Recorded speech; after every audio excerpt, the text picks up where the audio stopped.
right now, this Act of 1994 is now being renamed in Hindi or Sanskrit. I do not know.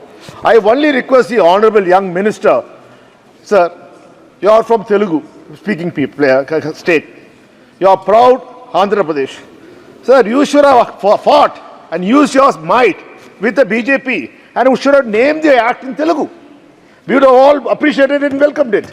Because Hindi is not the national language. Hindi is one of the languages, and one thing is which and India is proud to have so many languages. All languages are national languages. All, okay, yes, sir. All. So I would say we would have appreciated it, sir. You being a young and dynamic minister should have fought and made it named in Telugu. Because, in fact, see, constitutionally we are supposed to name it in English. Sir, you are only amending the Act. The 1934 Act is being amended. There has been some discussion on the naming of the bill also. Bharatiya Vayan Videyak.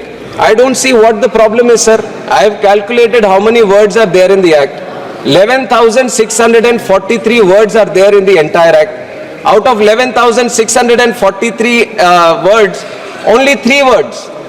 Only 3 words are in this Bharatiya Vayan Videyak. The rest of the text is completely in English.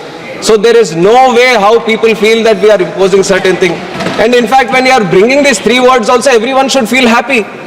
I was hearing someone saying that you come from Telugu land and you are accepting this. Of course I will accept it. It is an Indian language. We are all proud of all the Indian languages that are there. And Bharatiya Vayu and Videyak. In Telugu also Bharatiya is Bharatiya only, sir. In Telugu Vayu is also Vayu only, sir. So I treat this as a Telugu name also.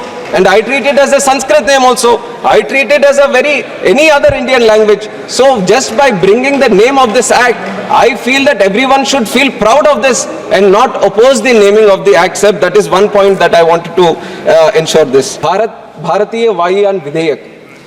इसकी जो इससे पहले जो act थी, Indian Aircraft Act 1934.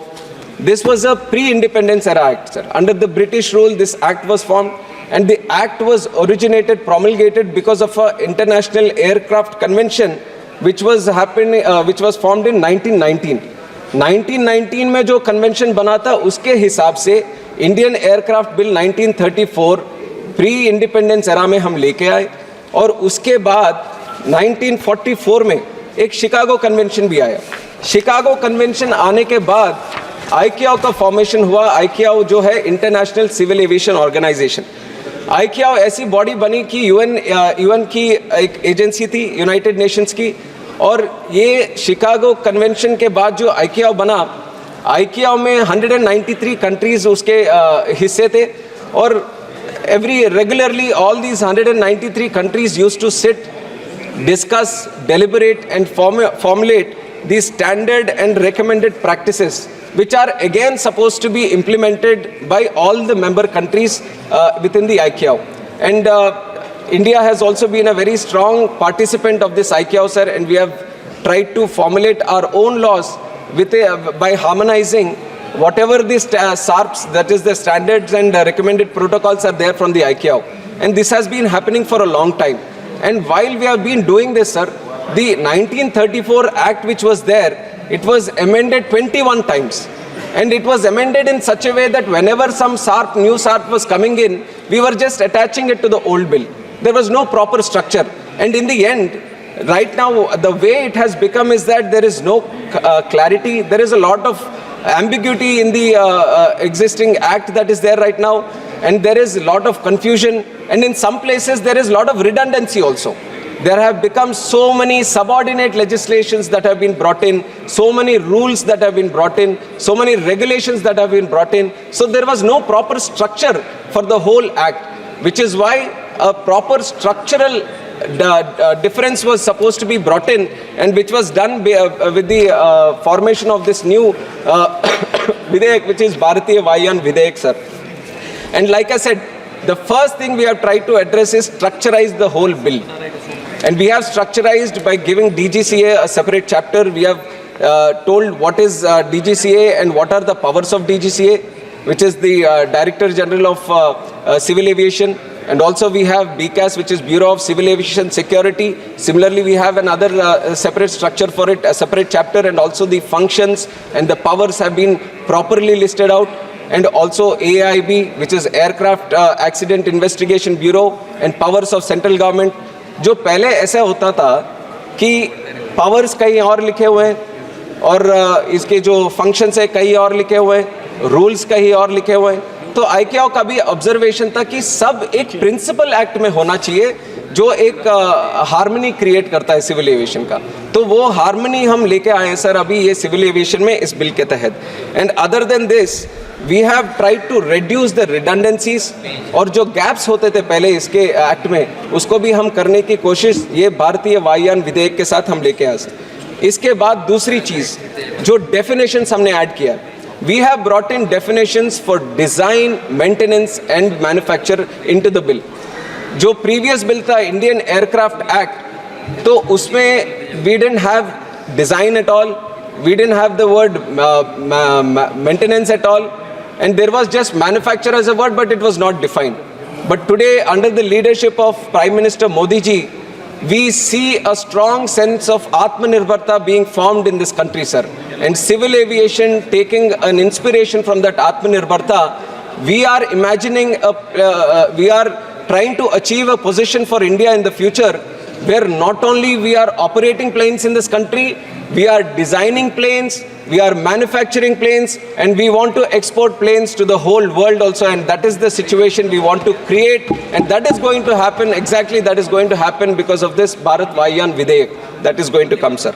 And especially the word design we have added. The design, adding of the word design is going to create an area where lot of industry players are going to come, which is going to improve the design area of the manufacturing, sir. Already HAL is manufacturing Hindustan 228, which is a 19-seater plane. Dhruv is there from HAL, which is a 14-seater helicopter. And also NAL is also making another plane. Now, if you add this, if you bring in these changes in the legislation, then the state of design, ICAO will recognize India as a state of design, which will improve our prospects globally also, sir. To bring in talent which will attract in creating design here, and also whatever we design or manufacture, that is also going to be accepted worldwide also. So it was very important for us at this stage, the changes that is happening throughout the country, it was very important for us to define design, maintenance and manufacture, which is the major driver in the civil aviation sector today, sir. And that is what we have brought in to the bill also today. And the other one, before bringing this bill here, lot of wide consultations have happened, both internally and externally also. From the public, we have received the feedback. From internally, DGCA, BCAS, AI, ERA, AIB, and also externally, Ministry of Defense, Ministry of Home Affairs, Ministry of External Affairs, Finance Ministry, DPIIT, Department of Telecom. All these were widely consulted and all their feedback was taken in before we have brought in this Bharatiya Vayan Videyak into the August House, sir. And another important feature that this bill is addressing, this is a feedback that we have received from the pilots, especially the pilots who are getting trained and trying to achieve, obtain their CPL license, commercial pilot license. Sir, before they obtain this commercial pilot license, there is one certificate that is required, which is the radio telephony certificate. This RTR, radio telephony restricted certificate, which was supposed to be given on the basis of the previous act, this was supposed to be given by Department of Telecom. Now, once they, before obtaining the CPL, they had to go to Department of Telecom and get this license.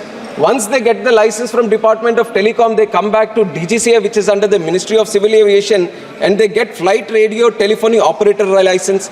Once they get the flight telephony operator's license, then they again get the commercial pilot license, which is the CPL. Now, this process of going to two departments just for that certificate for radio telephony, there was a lot of feedback from the pilots and especially that industry, the training industry, that this is creating a lot of problem for them. Now, going through two departments, the chair would also know how difficult the system gets over the years when there are different kinds of people. And especially DGCA has the expertise for the radio telephony in aviation, which is why it has the capacity to give flight radio telephony operator's license. So the feedback from the industry has been that why don't you shift this from the Department of Telecom and put it within the Ministry of Civil Aviation, and this with this bill, We have addressed that feedback, sir, and we have shown that this is a government which listens to the public, which does what the public needs, and that is the change that we have brought in this bill also. Unimaginable growth in the last 10 years since Modi ji has taken charge as the Prime Minister of the country. He had a special focus, he had a special vision for the civil aviation industry, and because of which he understood the importance of improving the infrastructure in civil aviation. That is why what was 74 airports in 2014 has gone up to 157 airports, more than doubled in this country today, sir. And if you look at the passenger growth in this country, 60 million passengers were there domestically in 2014, which has gone up to 153 million, which has more than doubled in 2024, sir. And also international passengers from 43 million have grown up to 66.7 million. And you know, it's like any travel industry which took a big hit during the COVID time, aviation also took a big hit. Even though it took a big hit, within 3 years, it stood back on its feet. It not only crossed the pre-COVID numbers, sir, we are at an all-time high in the passenger growth in the country, and today we stand as the third largest aviation economy in the whole world, and that is the change Honorable Prime Minister Narendra Modi ji has brought in the last 10 years for the Civil Aviation Ministry.